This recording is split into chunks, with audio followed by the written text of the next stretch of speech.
What's up, guys? Welcome back to Vanover Customs. Today's video, we got a really exciting one for you. I'm actually in Josh Topper's shop, if you haven't realized that. We have Josh Topper himself, and we're gonna be tearing into his Lucas horizontal boring mill.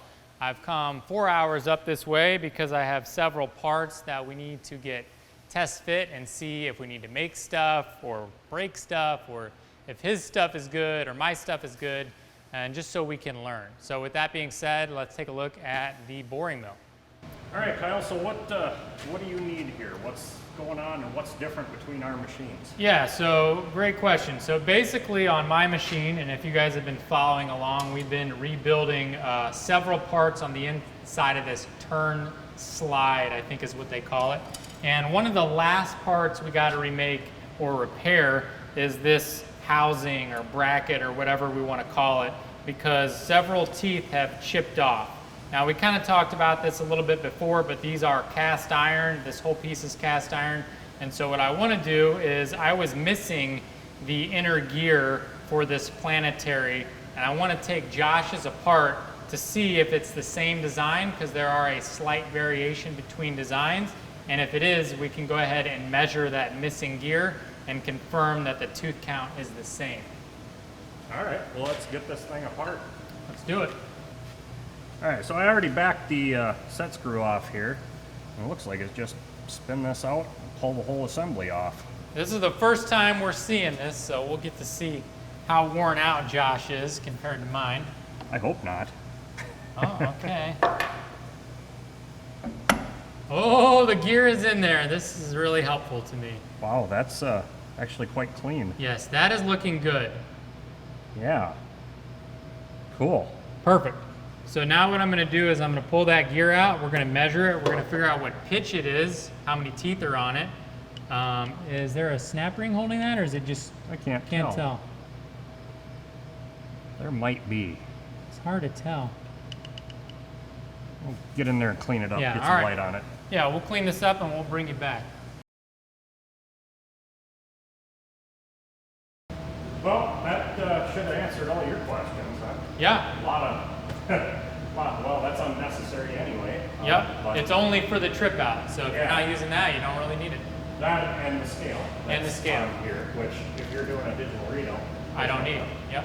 So, all right. Well, do you have other questions about the machine? Or? Yeah, so since I'm here, I figured I'd ask you, because Josh is an expert on this Lucas, and me, I am not. So the first thing is on my machine, you guys probably know this, but my oil sight doesn't have any pressure. Now I've went in there and rebuilt the pumps, but I'd love to know how much pressure is supposed to be when the machine is operating.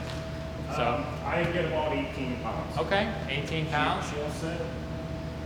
Yeah, right about 18. Okay, so that's good to know.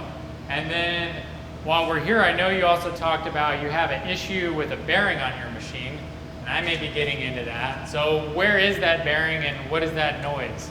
It's that vertical shaft. Right here? Yep, the bearings are right under the cover. There's 2 bearings under there. Okay. And there's just, from what I've noticed, is lack of lubrication. The way Okay. they're designed, they don't get lubrication. So it's a growling sound, Yep. and you know that it's there? Okay. Yep, oh, it's loud. If you listen to some of my other videos, you'll hear it.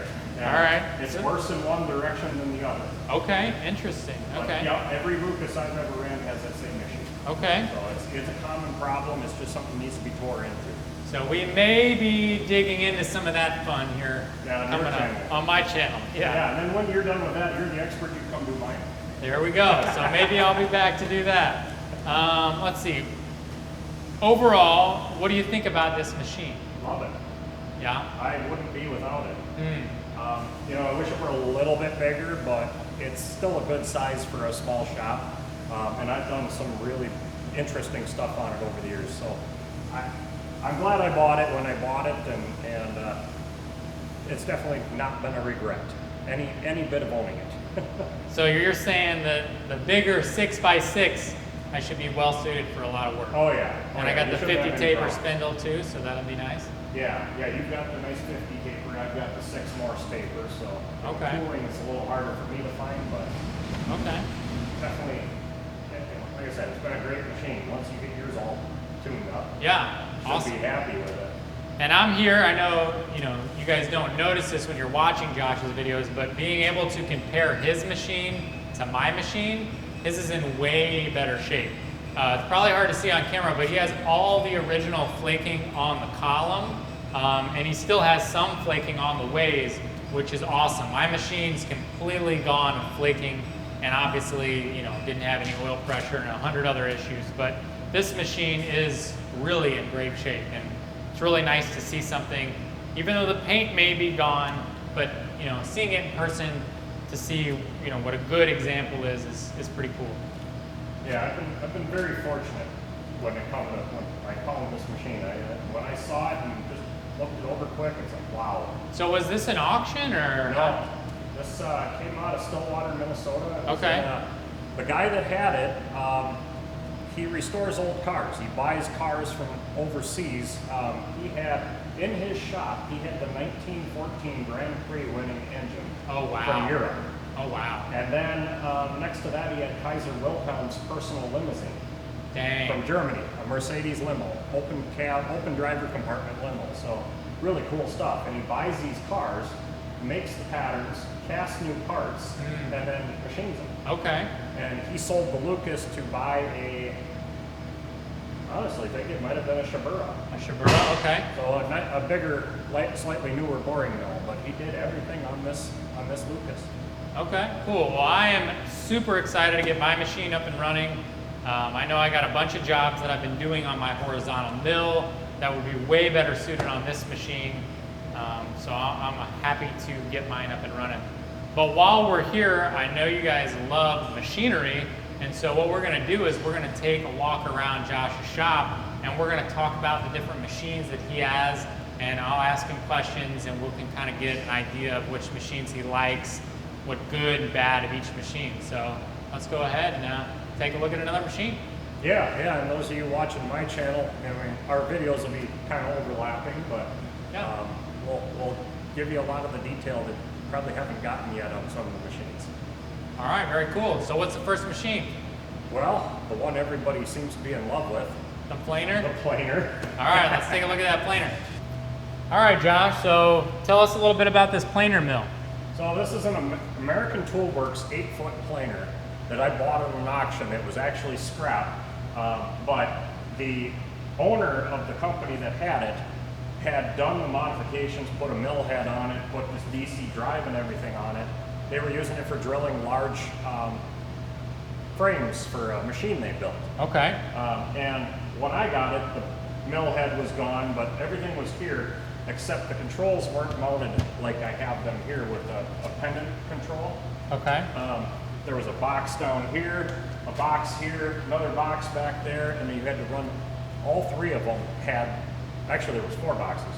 You had a switch in each one for different functions, and it was just unusable. So I kind of consolidated everything into this nice box here on a pendant, so you can swing it out of the way. But I've got just over 8 feet of travel. Okay. In fact, there's a milling job coming up that I'll be filming where I'm going to mill 8 foot 6 inches of 4140 anneal. Oh, wow. So a repeat job that I did a few years back. So it's a wear part for a local mill. Awesome. So, but yeah, with just a 1J Bridgeport head on here, I've got 3-axis digital readout. I mean, this thing has been an amazing machine. Okay. Makes a lot of money for the shop. That's awesome. One question I did have is, when you're milling long pieces like this, what's warpage like? What I've measured on this, I've got about a 5 thou dip. Okay. So it does very well. Okay. And the spring back of the material isn't too bad? Well, it depends on the material. Okay. Hot rolled doesn't have as much, but cold rolled, like this 4140 will bow quite a bit. So do you pre-shim it when you machine it? Or I clamp it tight to the table. And then if it springs, that's fine? Customers are aware? They are clamping it into an assembly and welding it, so Okay. it's not an issue. Cool. Yeah, everybody else who's ever done it in the past before I started doing that job has had that problem too. So Okay, very cool. yeah, no, they said don't waste your time straightening it because we're just going to clamp it in and weld it. So Perfect. Cool. All right, on to the next machine. yeah. Well, Josh, what are we looking at here? This machine looks pretty familiar to me. Yeah, I'm pretty sure you're copying my shop, aren't you? I am copying your shop. I have multiple of the same piece of equipment. So this is my Carlton 1A 4-foot radial arm drill. This is another one of those things that a lot of people say you can't make money with a radial drill. They're not worth the floor space. Those people don't know what they're doing. These things are very profitable. There's so much you can do with them. This is one of those pieces that I don't use it a lot, but when I do, it pays, buckets of money. Absolutely. It's definitely one of those profitable pieces you have to have in the shop. Absolutely. If you know how to use it. That's the key. Yep. You don't just use them for drilling holes. There's so many things you can do with them. I'll tell you, my favorite thing about this machine is the tapping feature. So I love watching flex arm videos as much as the next guy, but you don't need a flex arm when you have a Carlton radial drill. I have done so many tapping jobs with this because on mine, I have a knob up here, which I don't see on yours. Does yours have that? No.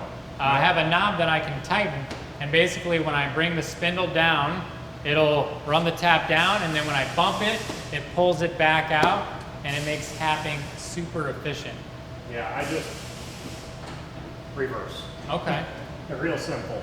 What's one job that you do on here that's not drilling that, makes this machine sort of pay for itself? Oh, God.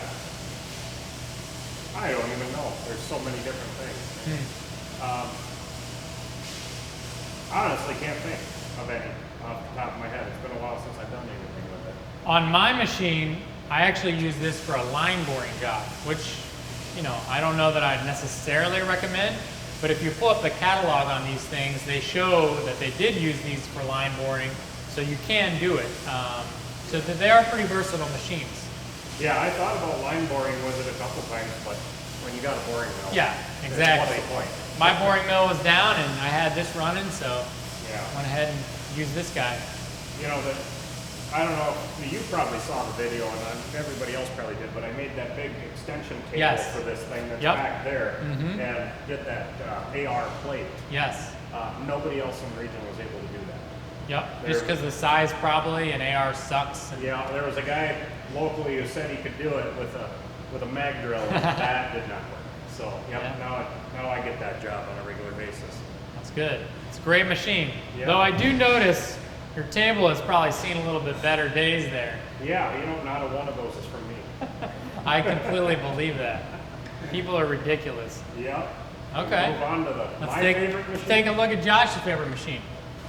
All right, Josh, what are we looking at here? A lot of people don't know what these are. They're kind of rare. This is my Maury vertical shaper, or slaughter as a lot of people know them. Pratt & Whitney was a manufacturer. Let's see, who else? You looked at Rockford. Yeah, Rockford makes one. They have a hydraulic unit that's pretty popular, a 36, a 24, and even a 48. Yep. And this, all it is a shaper, but in a vertical fashion. And I use this for keyways, precise internal keyways. One job that I do quite often is an internal keyway, roughly 1 inch. They're plus or minus, we have different sizes, but they're usually plus 1 thou minus 0 on the width, and then 10.5 inches of length. So it's a kind of a hard one to hit. Sure. And I get that job on a repeat basis. There are quite a few of those a year we do. Nobody else can hit that tolerance. Sure. And then, what is it, a plus or minus 3 thousandths off center too? Oh, wow. So it's a tight tolerance on this part that I do. I do have a video of that, but it's just a shaper. That's all it is. But Sure. in the other fashion, vertical. And I know you guys may not be able to see this, but because I'm up close on this machine, I didn't really notice this in the videos, but this machine is in excellent condition. We have all the factory flaking down here on the knee or whatever, even though it's not a knee, over here on the table, and even up here on the ram. It really is beautiful. This machine has a ton of life left in it, and it's really just in beautiful shape. Yeah, this thing was bought new in 42, and I'm trying to see here, built for Northern Pulp. They were in Fridley, Minnesota, and they decommissioned it found it to be, you know, bean counters got a hold of it and said, oh, this thing's useless. Sure. Sold it to one of their machinists, and then within a few weeks, he was bringing home work from work to do on this machine because Wow. they made a mistake. So, and then I bought it off of their estate, or his estate. So the family was just happy to see it go to a good home that's going to use it. Yeah, pretty interesting story. You moving this thing, huh? Yeah, that was rough. Yeah. We had a few little incidences, and it's 8 feet tall, and we took it out through a 7-foot garage door. Wow. That was interesting. I'm not even going to ask about that. That sounds interesting. It was so tight the way we did it that you couldn't slip a dollar bill between the top of the machine and the doorway. Wow, that's crazy. But we got it out of there. So why is this your favorite machine? I've heard you say that multiple times. It's just fun to run. It's fun. It's, I don't know, something about a shaper. Yeah, very melodic. Okay, well, let's take a look at the next machine. All right, this is my AV #2 sensitive drill, and it's just a nice big table, a 24 by 36 table on this thing. All it is a #3 Morse taper quill, just a basic machine, but it's wired with this foot pedal that reverses the spindle. So I do use it for tapping for small stuff, repeat stuff. It's quick, it's easy. It's a gear drive, 2-horse machine. I bought this at an auction in Mora, Minnesota, from a guy who wasn't much older than I am now, who his health wouldn't allow him to do the job anymore. So he closed up his shop, and it's definitely been a very good asset here in the shop.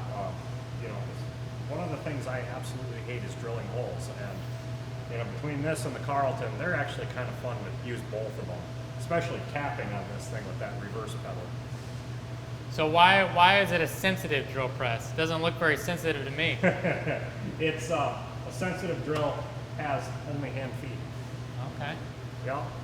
They're regular, otherwise they would have power feeds or whatever. So it's sensitive, you feel like you sense it. Ah. At least that's how I understand it. Okay. I always thought it was just for delicate work, but yeah, I learned something new. Yeah, that's how it was explained to me, is it's first you can feel what you're drilling.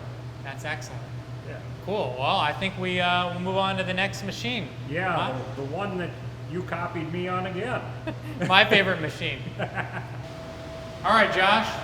This is the one here. Tell us about this guy. Yeah, this is my newest machine. This is the Lion 23 by 80. It's a 23 MT is the model number. Bought it brand new in 22. So it's been an absolute amazing machine. I'm actually glad I bought this.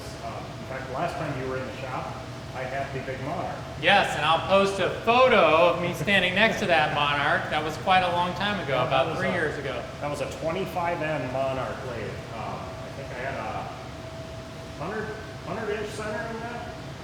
But with the Lion here, I got a 4-inch spindle bore. So everything I do is it's either 4-inch or under for long stuff, and then you know the bigger stuff that I do is under 5 feet long. So it works out really well for me. A higher spindle speed, spindle reverse, and it's fully clutched. I do not like lathes that are not clutched. I absolutely hate it. It's something I will not run anymore, and that's kind of why I sourced this lathe particularly. It was Lion was the only one that's made that has a clutch, other than one other brand that I won't own. New machines, done. So yeah, I'm very happy with this lathe. I do a lot of cool stuff with it. You've seen all my videos, and you've got a really cool. You picked up that 31-inch. Yeah, so my machine is the 31.5/42 with the gap. You have a gap as well. Yep. But it is the older model and older series, the older style casting. So it is from '83, and it doesn't have the beautiful D cam lock spindle and a couple of the newer features like the DRO, the coolant, all that stuff. But it does have a lot of the iconic Lion features like the joystick and the high build quality. And so I'm really excited to get mine up and going. When I bought mine, you guys know, it was in good shape. But as a crazy person as I am, I fully disassembled it and scraped it in. And so we're fully 100% restoring it and upgrading it. So yeah, I think this is one of my favorite machines that Josh has, not only because he influenced me directly to purchase one, but because we all love lathes, and it's very rare in a machine shop to buy a brand new machine because they are so expensive. And I remember when Josh bought this, how big of a deal it was, and it's a big risk, right? You're paying a lot of money for a machine, and it gets used a lot, but it's got to be worth it. And I think you can attest that now that you've had it for several years, it was an investment that was well worth it. It paid for itself in about 8 months. Wow. I mean, absolutely paid for itself. It was the smart move because it allowed me to do work I couldn't do otherwise. Don't tell my wife that, or I'll be buying another one. Yeah. Now your lathe, you do really cool stuff on your channel. I remember when you called me about your crossfeed screw. Yes. And I said, what did I tell you? He said, just call Johnny and he'll sell you one. Order one. Just order one. And, Yep. you know, he didn't listen to me. I didn't listen.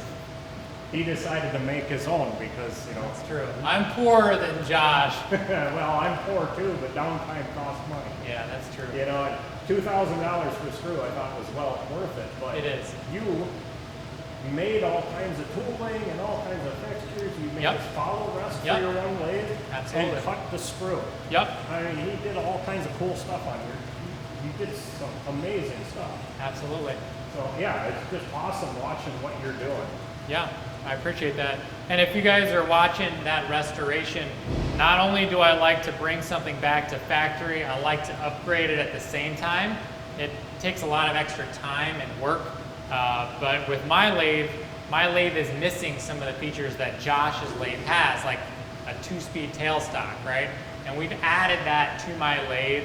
We've added coolant pumps, we're adding a DRO, and so I'm hoping that when I'm done, although I have a lot of time and money invested, probably about 30 G's between the machine and the upgrades. I bought a $6,000 Dorian tool post, and you know, but when it's done, I'm really hoping that I'm going to have a beautiful machine that really has a high build quality. And so, you guys hear that? He said he's poor. He couldn't afford a $2,000 screw, but then he buys a $6,000. That is true.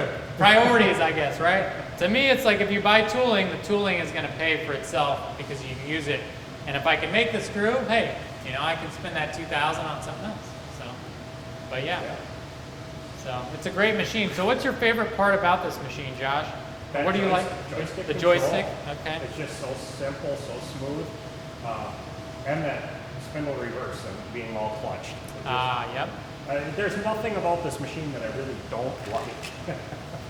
I mean, there's a few things that have, you know, places for improvement. Sure. But otherwise, I can't complain. And when I walked in, Josh was running this machine, and you know, like I talk about, I'm a machinery rebuilding guy, so I'm looking at scraping and stuff. That's just kind of what I like. And when I walked in, he was running this machine, and I could tell right away this is a quality machine. It was quiet. The carriage on this thing and the apron is huge. When you look at photos online, which I've probably been on the Lion website like 100 times because I'm a psychopath, you just don't get the idea of like how well built something is until you see it in person. And when I saw this, I realized, wow, this is a really, really nicely made machine compared to some of those other Taiwanese and Chinese machines. It's subtle. You may not pick it up on video, but this machine is really built very, very well. And I'm happy to own a Lion, and I know Josh is as well. Yeah, I wish I would have bought it sooner, honestly. Like 5 years sooner. Yeah. Yeah, back when prices were a little lower. Yeah, that would have been a lot different 5 years ago cost-wise. Yeah. All right, should we move on? Awesome. Let's move on to the next machine. Now this machine is my Cincinnati #2 horizontal, and this has been another great asset in the shop. I use the snot out of this thing, and more so since I added the digital readout, and sitting right there on the floor is the vertical milling attachment as well. So definitely been a handy machine. I just finished up a couple jobs on this. Can't remember what we did last. It was it's already out the door. There's been so much going on here that it's hard to keep track. I mean, right now I've got a couple of jobs sitting up here that I just finished up. This is a hydraulic cylinder head that I just finished that up for the Minnesota State Fair, so that's got to go out tomorrow, get delivered. But yeah, I wish I knew what that job was. Oh, keyways. I cut some keyways, horizontally milled them. Oh wow. So the chips would fall out, and there's a full video on that. That'll be a fun one. Yeah, coming up, I don't know when, but well, probably by the time this video comes out, it'll be behind us. Okay. That's always how it goes. Yeah, who knows where these videos land. So yep, that's a video I worked on, and so milling keyways horizontally. It's a 50 taper machine, been a great asset. I built the riser base for it, so it was comfortable working height as a horizontal, and as a vertical, well, not so much. Now it's too high for some stuff. It's too low before and too high now. I don't know. Depends on what you're doing. You can never win. Yeah. Just sucks that can't adjust our height as we need. Right. Can you fit a forklift under that base? Yeah, you could. Because I know, not that you have to move it very often, but making this move a little bit easier with that base seems like that could be a nice benefit there. Yeah, no, it's easier to get the jacks and everything under it than the skates if need be. It's just easier all around. That's awesome. But definitely having that base really improved the machine all around. I mean, it's very stable, surprisingly. Yeah, this base is heavy duty, guys. I know I watched it being built, but in person, this thing it's chunky. It's way overbuilt. Yeah, they were heavy. Each one of these legs was, I'd like to say it was 150 pounds. Wow. So, I mean, they're heavy. It ain't going anywhere, that's for sure. That's good. You want your machine stable. Yeah. Well, Josh, looks like we got some old Bridgeports here. Yeah, I got two of them here. This one I rescued from the local high school. They were going to scrap it. They had tipped it over and busted the screw on the table. Ooh. Yeah, I actually was able to fix it, and it still holds tight tolerance. It's actually a very tight machine. Really? But I am selling this one to my friend Randy. Okay. So, sorry you remember I did a video. We did was it the 100,000 subscriber giveaway? Maybe. I think so, when Randy came in. Randy is getting this mill. It's going to be leaving in the next few months somewhere, whenever he has time. But we're going to move the digital readout from this mill to this one for him. And then I've got a brand new 3-axis machine DRO readout coming for this mill. So then this mill will get moved over. We're actually going to move the planer right here. Oh, that'll be fun. So making room, moving equipment around. Okay. So actually going to be selling 3 pieces of equipment this year. That's Getting rid big. of just stuff I don't need. Yeah, that's great. So business is always changing. You know? Yep. You got to be agile and willing to change. Yeah. Now I notice your machines, they got belts. I don't know what that is, because my machine is variable speed. Yeah, I won't own a variable mill. Well, can't say that. I guess if I have to, I will. Yeah, I know you really like these pulley machines, probably because they're a little bit more reliable, I'm guessing. Yeah, very reliable. They don't fail. I've actually wound up fixing more of the variable speed machines than I want to. They do wear pretty quickly. I think 5 years is a good lifespan on a bushing and them things. Wow. Then they'll start rattling and shaking and Yeah, they can get noisy. yeah, there's a bushing up in there. One little bushing, it's $1. Yeah, that $1.30 or plastic something. bushing, right? Yeah. Yeah, just kind of a bad design, but now if you find an old Gorton, those are good. Those are beefy, huh? Yeah, those are a lot better for a variable machine. I'll have to keep my eye out for that. Now, one thing I hear a lot about Bridgeports, I love Bridgeports, you love Bridgeports, but people say all the time they're not rigid, they're really not good for heavy work. Is that true? No, that's not true at all. In fact, I've been in shops before where they're pushing these things so hard, they're damn near stalling them out. They're piling sandbags on the base to take the vibration out. Wow, that's crazy. And that's the problem with these things. They're not heavy enough Right. Yep. to take a good cut. You can take the same cut as I could on that Cincinnati. It's just this thing's going to make all kinds of noise. Sure. Okay. Throw some mass on it. Bags of sand down in the base, that'll quiet them right down. Yeah, I've seen some people actually taking the top off and filling that column of concrete. Oh yeah, that'll do it too. Okay. I don't cool. know that I would do that. It'd be a little. Well, I bet it'd work good. Yeah, I bet Be it would. heavy. Yeah, it'd be very heavy. Yeah, maybe But it's that what would you take want. care of it. They're not as flimsy as people think. Yeah, they're very well made machines. Everyone copied these machines. Yep. That's why you see a lot of clones nowadays. Yeah, there's a lot of knee mills out there that just the same thing. Yeah, and they're easy to rebuild and work on, which is good. Yeah. Get parts availability is great. I know I really like the Series 2, but you shouldn't really buy that machine. I know that because the parts availability is terrible. I got a buddy that works for a machine rebuilder, and he says they have one that's been in there for months because they can't get parts. Not the case with these Bridgeports, just because the parts availability is great. And that matters. Yeah. Yeah, well, that was kind of the whole reason to go in with the Lion, too. Yeah, absolutely. Parts availability. Yeah, well, that's all my machines. Yeah. You know? Monarch, Lucas, and Carlton Yep, are all owned by Lucas Precision, and parts are available. they are available. They're not cheap, but they're available. They are available. Yeah, they are not cheap. I can verify that, but Yeah. they're available. Should we move on to the Yeah, let's take a look at the next last machine. of the machines? Yep.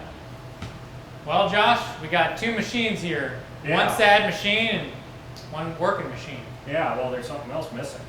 Oh yeah, right where I'm standing, huh? Yeah, the little Monarch is gone. The baby Monarch. I sold that to your, well, look, I don't know how we do this, the date that you're here or however, but, well, I sold it about a month ago, and today is, what, the 24th of August? Something like that. Something like that. I sold it about a month ago, and, you know, I don't regret it. I was experimenting on the 18-inch Monarch to see if I could do all that work, and everything I was doing on the 12-inch Monarch, I could do on the 18 or the Lion, so why keep it around? Make some room, free up some space, and that's also going to be happening here with the shaper. This is a Worcester shaper. It's a Niles, Bennett, and Pond, actually, but the Worcester name on it. There's not a lot of information on this machine. But it is in excellent shape, and one of my viewers is actually going to be buying it.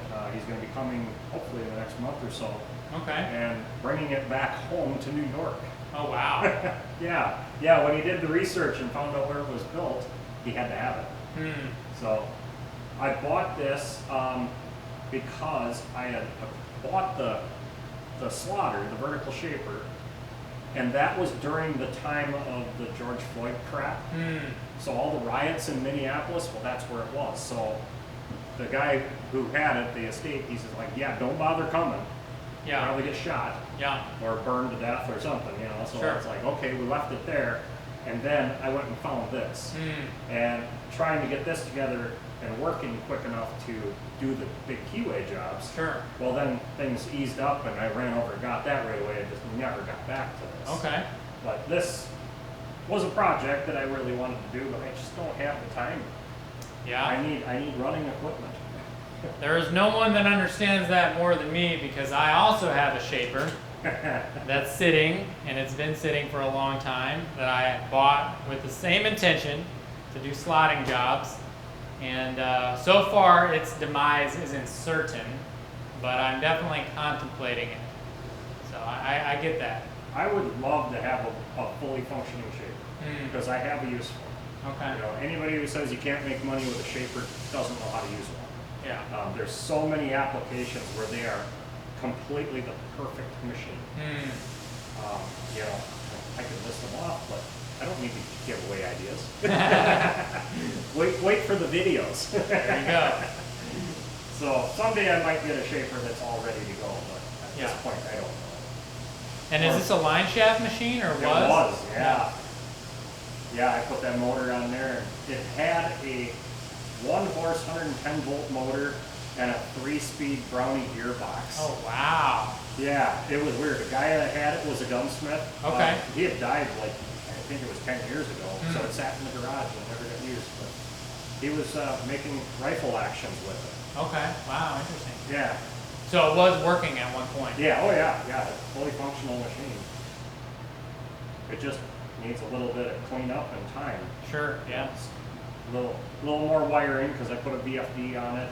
Sure. I was going to do it all that way. It just, I don't have time to work on it. Yeah, some of this stuff is not rocket science. It just, you got to put the time in to polish stuff up and make sure everything works. And you know, sometimes you got paying jobs in your own projects that are higher on the totem pole, and that's what happens.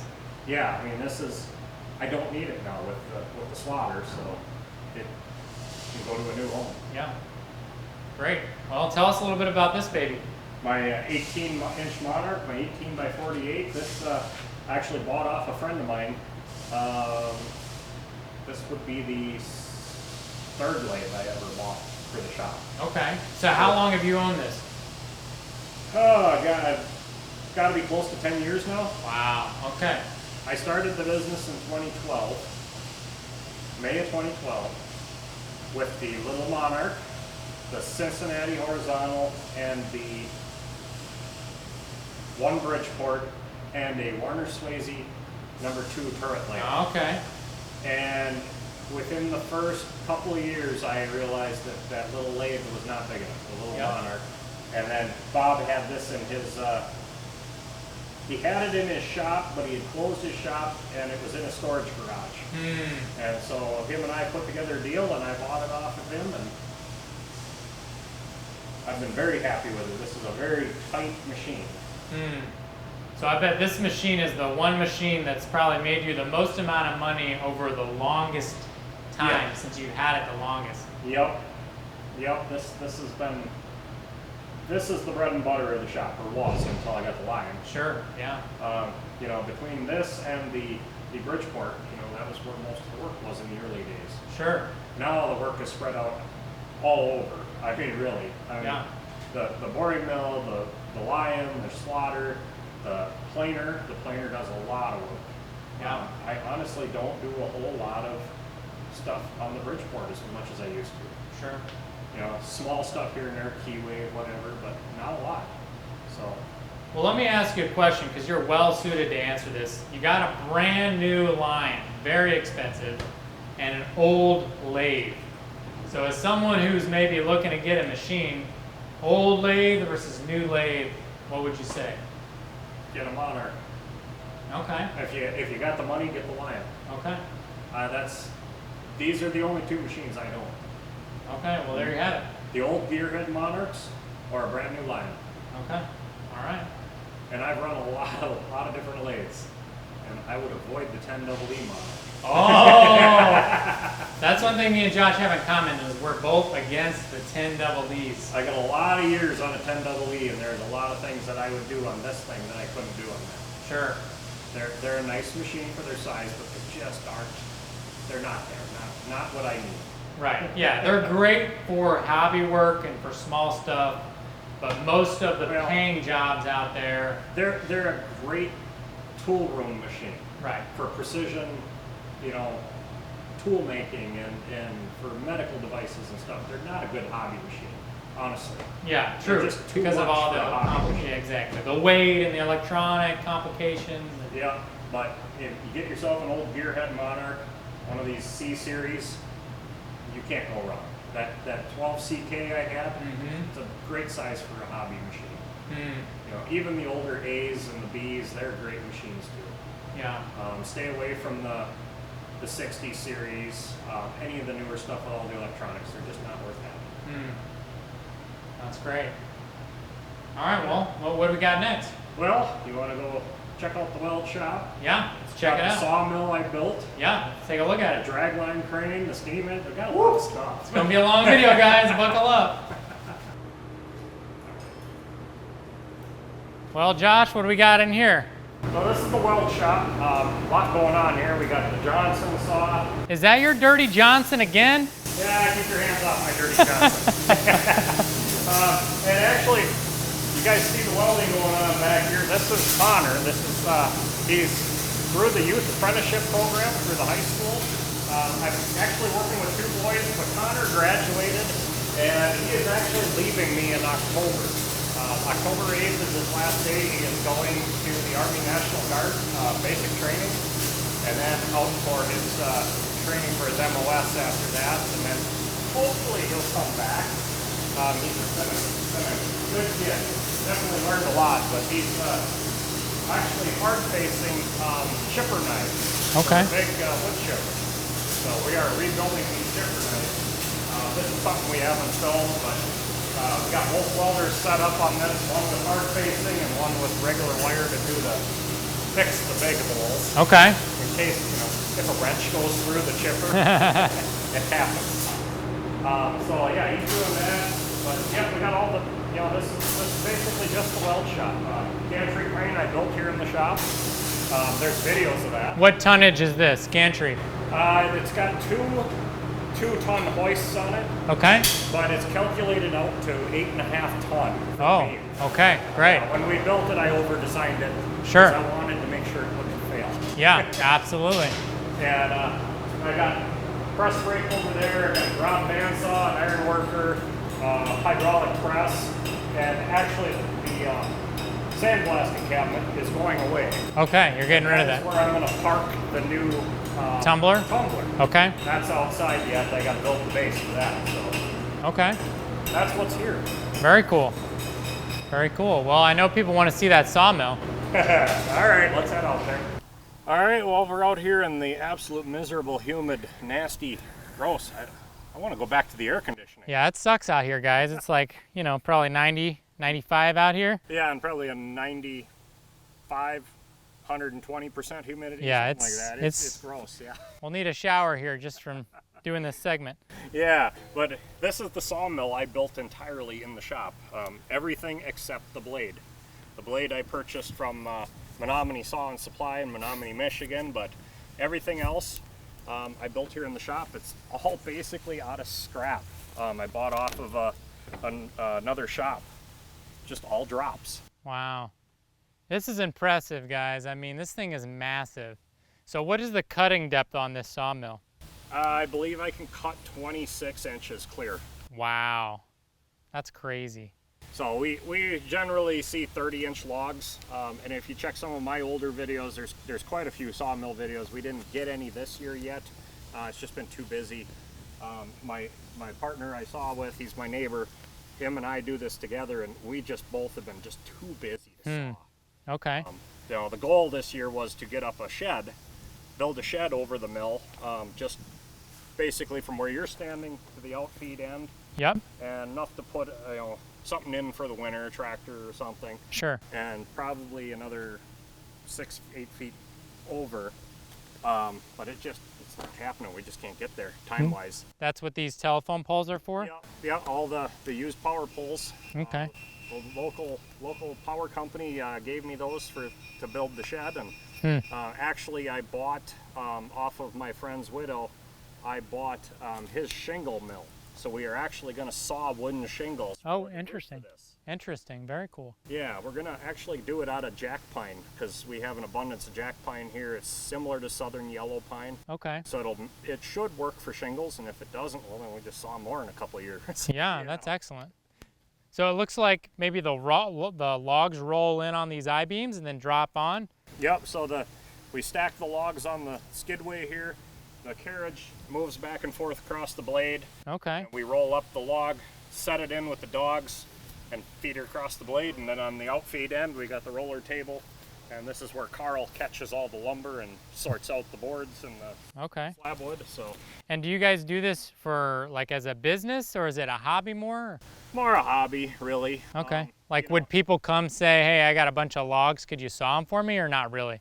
We generally don't do that because a lot of the stuff people want to have you saw is stuff they took out of their yard. And I can't trust there's not nails or screws in it. Sure. And when a blade costs over $3,000, yeah, I'm not going to chance it. Yep.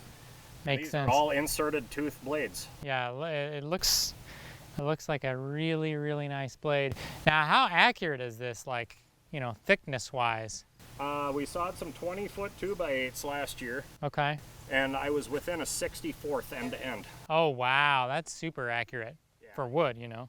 This thing cuts just absolutely beautifully. Mm. And it's fast. I generally feed about 100 feet a minute. Oh, wow. Yeah, the return I've got set up about 200. So the return of the carriage past the blade with no cut, I got about 200 feet a minute. Okay. And then feeding, I'm in the 80 to 100 feet a minute. Now, danger level wise, is this the most dangerous piece of equipment you have, you would say? Well, this ain't dangerous at all. Okay, all Not right. anywhere near the blade. That's the misconception. People think these things are dangerous. They're not. Stay away from the blade, and if you set it up right, so when you pull the lever away from the blade to advance the carriage into the Oh, okay, okay. So if you get caught on a piece of wood going towards the blade, you bump into the lever and it reverse stops it. kicks you Okay. back up. Interesting. Many Okay. people set up their mills backwards. Okay. So that pulls them into the machine if they get jammed. You get caught on a log going by and on a piece of bark or a little stick sticking off, and then now you're advancing it further because you're backwards. Ah, okay. Yeah, that'll kill people fast. Wow. This is an amazing. It's very large. Yeah, I got 48 feet of track. We can currently saw about 24-foot long boards. Wow. 20 is the longest I've done, but 24 we can handle. And did you do plans on this, or you just built it as you went? Built it as I went, all in my head. Okay. No plans for it. Okay. A lot of redesigns as I went. Basically, I owned 3 mills before this one. Okay. And I didn't like anything about any of them. Okay. So I kind of took the best designs of all 3. And what does it take to get this thing going? Like the way I see it now, you know, I don't have the idea that you're just going to come out here and turn it on, right? I would think you got to kind of work with it. How long does it take to kind of commit to getting it running? Start the tractor, back it up, hook the PTO up, spin it up to speed, let it run for a couple minutes, warm up the hydraulics. Okay. And start feeding. So it's really just a pretty quick process basically to get going. About 10 minutes. Oh, wow. Okay. 10 to 15 minutes and we're sawing. That's awesome. Yeah. Very cool. And we're doing, Carl and I will saw for an hour to 2 hours a night when we do saw. We do it after work, and we'll do anywhere from 2,000 to 3,000 board feet. Oh, wow. In 1 or 2 hours. That's crazy. So, I mean, and that's not even pushing it. We're not really trying. Yeah. We're just doing it for fun, and we're sawing lumber for his plan is to build a house, and I actually hold a Wisconsin local use lumber dimensional lumber grading certificate. Okay. So I can grade lumber for residential construction. Wow. Rough sawn lumber. Sure. So I hold that, so when he builds his house, we just do up a grade report. Okay. Grade all the lumber, do a report, and it stays with the home. And what kind of wood is mostly around here? Is it pine or? Mostly pine. Okay. Yeah, Very we cool. got some poplar, aspen, but yeah, mostly big Norway red pine. Okay. That's what we pretty much saw is the red pine Norway. That's awesome. Yeah. Very cool.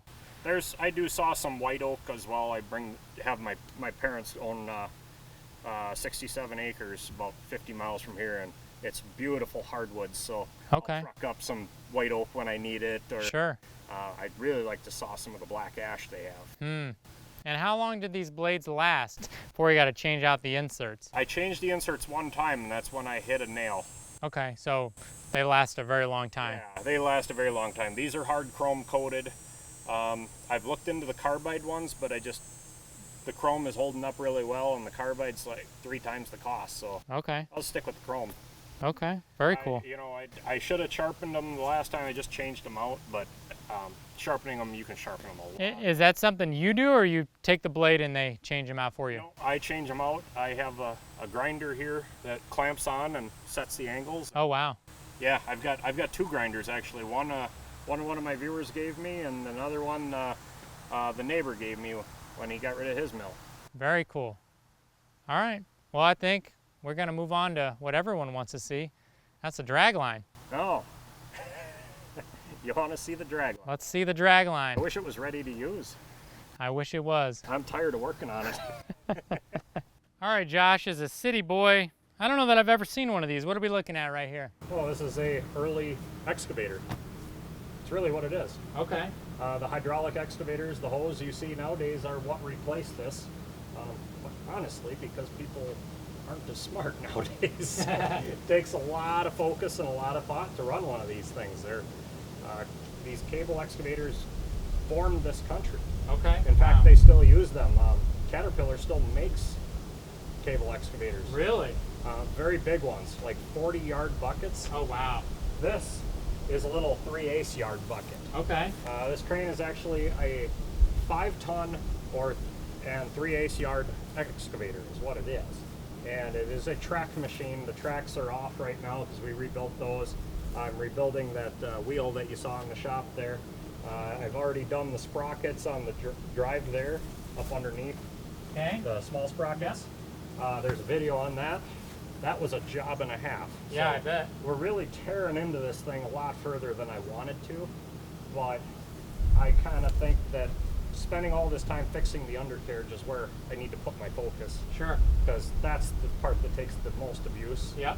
The motor is a F186 Continental, and Okay. that thing runs like a Swiss watch, Mm. like zero blow-by. Mm. I've never seen an old motor that tight. Okay. I mean, it's just so smooth, so clean. Is that a turbo diesel or just? No, it's gas. Oh, it's a gas motor. Wow. 48 horse. Wow. That's it. Yeah, it runs great. I assume it was diesel. Most of these are diesel. No, this is a Phantom C35. Okay. A lot of these were truck mounted. The T35 was truck mounted. Okay. On like a World War II 6x6. Oh, interesting. Okay. This one would be probably mid 50s Okay. as a crawler crane, but the trucks were the first ones they built in Waverly, Iowa. Okay. Wow. And they built a lot of these. They're a really neat little machine, but it takes 3 hands to run it and 2 feet. Yeah, I bet. And I don't know what I'm going to do for a third hand. I haven't figured that out yet. But What does this weigh, roughly? I think it's right around 15,000. Okay. It's not that heavy. It does have the accessory counterweights on it, so that does help. I think the counterweights are like 2,000 or 1,500 pounds, something like that. Okay. And you got this with your truck here? No, I had a friend of mine haul it on his lowboy. Oh, okay. Yeah, it backed up to the gooseneck on the lowboy. The end of the boom hung off the end of the trailer this far. Oh, So, wow. Yeah. What an excellent piece of equipment. Yeah, it's going to be a lot of fun when I get her done, because I got a pond to dig. Yeah. Very cool. All right, well, should we head back into the shop where the AC is? Yeah, it's awful out here. Well, actually, we should probably do the steam engine. Oh, yeah. This is kind of my pride and joy. This is my 1917 AD Baker 2175. So, and actually what this is not a true 2175. This is a 20 horse, I believe, or 18 horse. How did that go? This is an earlier engine on a late boiler. So the earlier engines were lower pressure. This boiler is a 1922 boiler. So it actually is 180 PSI. Ah, So that high pressure gets me up to the new designations of the 2175. So it becomes a 21 horse boiler, 75 horse on the belt. And don't quote me on this, because this is how I understand it. I've read a lot of stuff. I might be wrong. I'm not an expert. I just pretend to be. But it's in really good shape. This boiler is, I have 180 PSI with the state of Wisconsin. This is a certified boiler, fully inspected. And right now, the cylinder is in the shop for boring, got to do the piston, all that stuff. But once that's done, this engine's ready to go to work. And it'll be belted up to the sawmill. oh wow. That's That'll be cool. the whole reason I bought it, was to run the sawmill with it because of all the wasted slab. Yeah. All that slab wood coming off is free fuel. Mm-hmm. That's awesome. Yeah. No better way to run a sawmill, And with a sawmill. Yeah. Yep, feeding it off of itself. It's like the lathe of woodworking. Can build itself. Yeah, Can pretty run much. itself. Yeah. Very cool. This thing is massive. Yeah, What do you it's- think the weight of this is? It's right around 24,000 empty. Okay. Holds about 250 gallons of water Okay. in the boiler. Another 175 in the water tanks. And then the coal boxes are small, but it can hold quite a bit in the coal boxes too. And then I got a water wagon I built to go with it. Oh So wow. another 300 gallons of water, and then the wood box on that will hold a lot of firewood. So what is the interval between refills on this? So once you're full of coal and you got plenty of water, how long can you run it? Depends on how you're working them. Okay. Generally, when you're sawing, you're working hard, and you're always adding water. Oh I really? mean, yeah, water. And I haven't spent much time at this high pressure. High pressure is drier steam. I've usually run 120 and less Okay. PSI, and that's wet steam, saturated. So you see a lot more carryover. So this should be a little more economical, I'm guessing. Okay. But yeah, I've spent a lot of time on other engines of lower pressure. So it'll be fun to run at high pressure for a while. Yeah, that'll be really, really cool. Yeah. Very nice. Well, thanks for sharing. This thing is awesome. Yeah, it's in great shape, other than the cylinder. All right, should we get out of the humidity? Yeah, let's get inside. All right. All right, we're back in the air conditioning. God, that feels good. Oh, God, it was miserable out there. It's cool in here, let me tell you. I keep it about 68. Oh, it's so nice. Which is tool room temperature. Yeah. You know that. Yeah, you got to keep it. I have air conditioning in my shop as well, and you really do need to have that in the machine shop. Yeah, it keeps things from rusting, but 68 is the equilibrium temperature for a tool room. For measuring, yep. Yeah, measuring tools, everything. That's where you want to be. Absolutely. So Kyle's got a bunch of questions for me, for my viewers, and I've got questions for him, for his viewers. So if you want to see all these answers, you're going to have to watch both videos. That's true. On both channels. That's true. So fire away. All right, so first question I got, and some of these we may have already answered, so if we did, we'll just kind of skip through. Yeah. Which machine makes you the most money?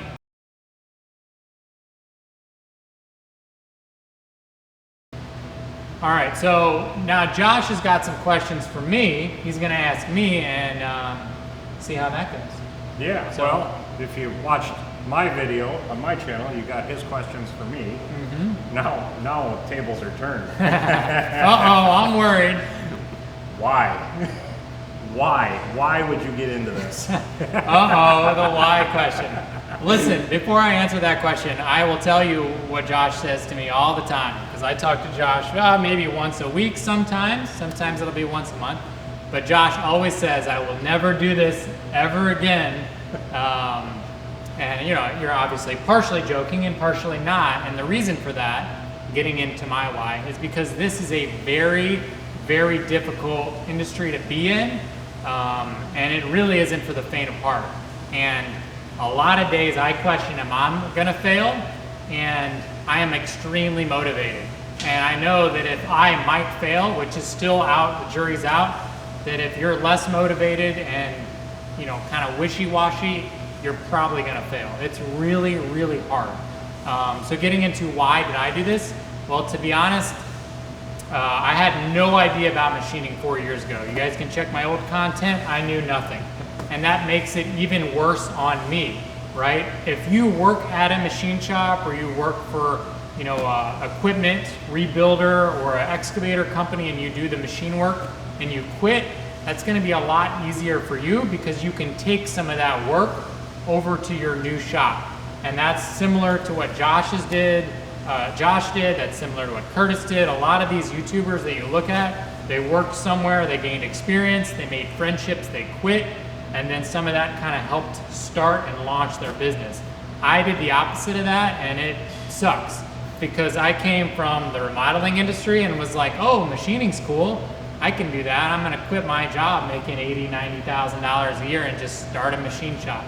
And it has been very rewarding, but it has been extremely difficult. And the main reason why is because I really love machining. I've really enjoyed building my entire life, but when I realized as a perfectionist that there was a way to build and make things like perfectly, which you can do in machining, I really began to like love the trade. And so that love kind of grew, and it made me realize starting my own shop would be the best way to do that. And I really like to have control over my schedule, not because I want to work less, but because I want to be able to, you know, work late on certain days and, you know, do certain personal things on other days. And so this type of a job really suits me. I can work really hard when I need to, and I can play really hard when I need to, and be challenged. And that's why I do it. Okay. What's the best piece of advice you've gotten Ooh, that's a tough when starting the business, you know, the machining and yeah. I would say not to do it alone, which is a tricky one, right? Because if you're anything like me or probably like Josh, it's really hard to work with other people because you're very motivated and a lot of times they are not. And so a lot of my buddies who own small businesses, they went in with partners and it really screwed them Oh, yeah. because they're still in it because they care more than the partner. But doing it alone also sucks, right? And so I think mentorship is really good. Having friends like Josh that you can call and say, hey, I got a job, you know, or I'm looking at a drawing. What am I looking at? I think getting help in that way, having people like Josh as helpers is helpful because you're not trying to call them up and be partners with you, but they can help ease the load. So I think trying to have partnership without actually being partners in business, at least when you're starting, would be something I would recommend. Okay. What piece of advice have you taken that you regret? Oh man. Or ignored? How's that answer for a question? Yeah, so this is a tricky one because it's when it comes to buying machinery, right? I have a lot of friends that are in business, and in general, their businesses are a lot simpler, right? In terms of, buying things, material acquisition. And so I got a lot of advice in the beginning of like, oh, you buy too much stuff. You need to be more lean. And they were right. I do buy a lot of stuff. But where they were wrong is the tough part about this trade is you really need to have two things. You need to have a base of equipment, meaning like a general, drill bits and, cutters and whatever that is not attributed to a job, and then you need to have job specific stuff, right? So that way 90% of the jobs you don't have to buy tooling for, you can rely on your base, and the 10% of the jobs where you need new tooling, you can buy it and add that cost to the job. Well, in this trade, you need a really large base. And in order to get that base, you gotta buy a lot of stuff. And as you guys know, I'm very creative and cost conscious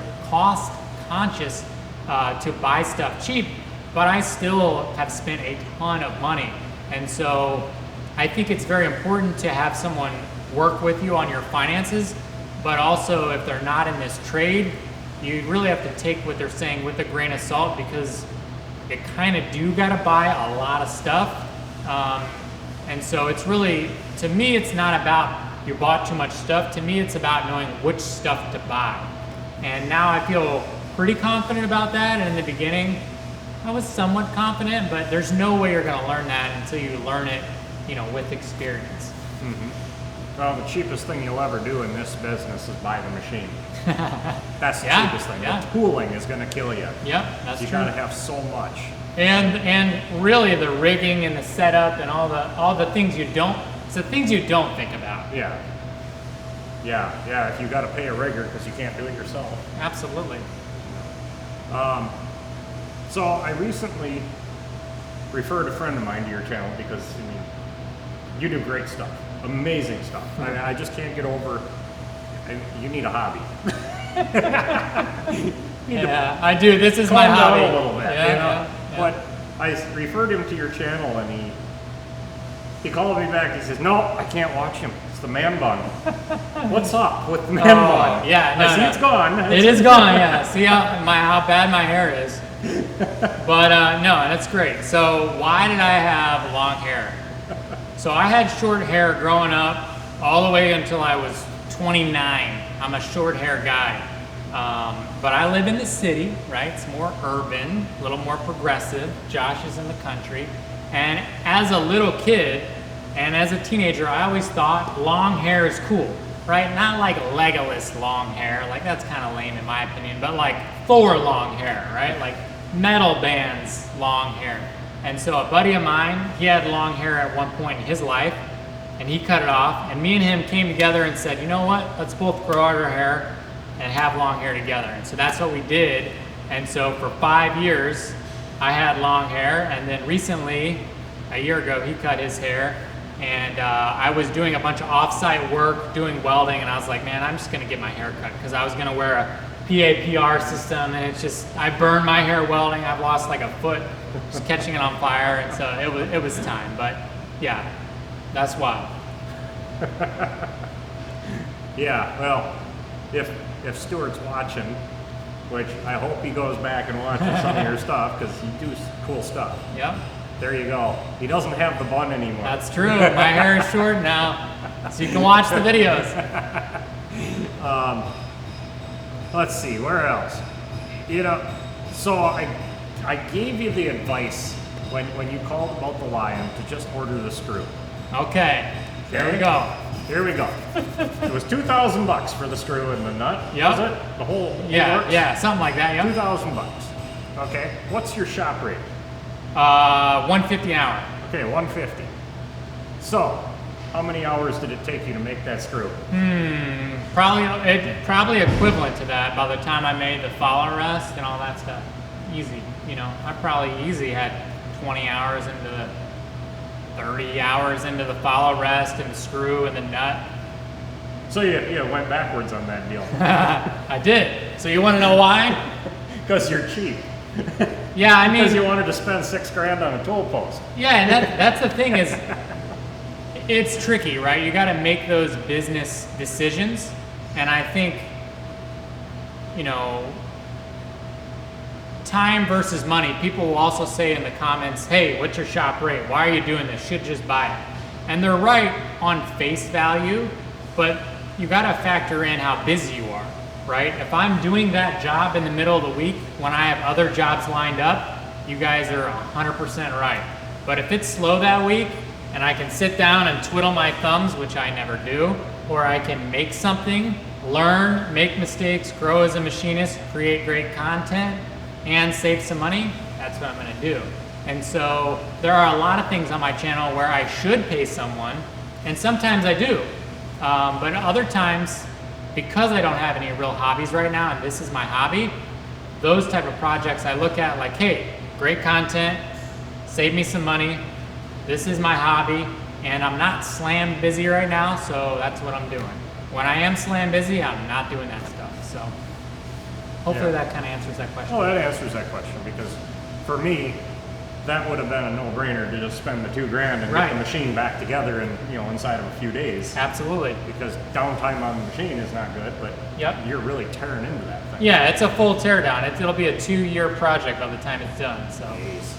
Yeah, I couldn't do that. Right. And that's the thing is, just different places in our business, right? I'm coming up to the Lucas and I need that machine running soon. I don't have jobs stacked, but I've had a couple jobs that I should have done on it. And so I'm not spending 2 years rebuilding that machine for that reason, but I'm also not spending 10 minutes plugging it in and turning it on. I'm somewhere in the middle. So I am hoping that as my business grows, I can be making decisions more similar to Josh when something breaks, like on the second time when that screw wears out, because it will, I'll say, you know what, I'm too busy, I got a little more cash flow, I'm just gonna order it, So it's just time and place in your business life cycle. Mm-hmm. Okay. So how long have you been in business now? Let's see, 2020, I believe. So 4 years. Yep. Oh, you're doing good. Yeah, and only 3 years in that shop. Okay.